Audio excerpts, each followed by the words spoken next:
La Tanzanie rouvre plusieurs camps de réfugiés le long de sa frontière avec le Burundi pour accueillir les milliers de personnes qui continuent de fuir leur pays. Des dizaines de milliers de Burundais sont déplacés du camp de Nyarugusu, qui est bondé, vers d'anciens camps utilisés pendant la dernière crise burundaise. Cela signifie qu'au moins 35 000 personnes vont être capables de quitter les refuges collectifs qui pourraient être inondés une fois que les pluies débuteront. Dans l'un des camps tanzaniens de réfugiés abandonnés, les enfants burundais continuaient d'apprendre les mathématiques.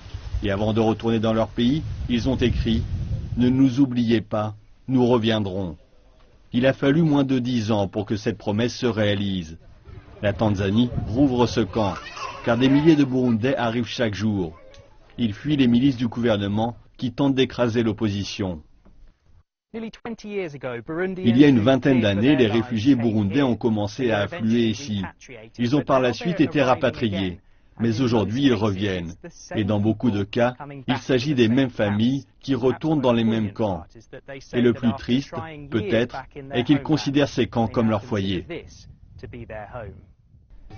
La femme et les enfants de Kageye ont été tués il y a 20 ans durant les troubles. Cette fois, il n'a pas attendu avant de fuir la Tanzanie. Ce que j'ai vu 3 personnes se faire tuer. Elles ont été assassinées très cruellement dans la zone où je vis. Elles ont été tuées car elles ne sont pas membres du parti au pouvoir. Je supplie ceux qui gèrent ce camp en Tanzanie de nous aider à vivre en paix et en harmonie. Nous sommes fatigués de fuir.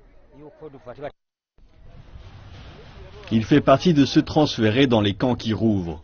Cela signifie qu'il n'aura plus à vivre dans un refuge surpeuplé, exposé au choléra et aux inondations. Il pourra cultiver son propre lopin de terre. Une grande différence. Je ne suis pas une réfugiée, mais je peux dire que c'est un soulagement même pour nous, car vous pouvez voir les conditions de vie, la sécurité dans laquelle vivent les réfugiés.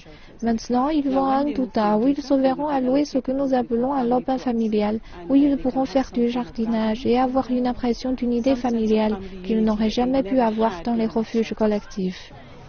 Ainsi, l'Agence des réfugiés de l'ONU va déplacer des dizaines de milliers de personnes dans les mois qui viennent. Certaines d'entre elles ont toute leur vie connu ce cycle de migration sans fin.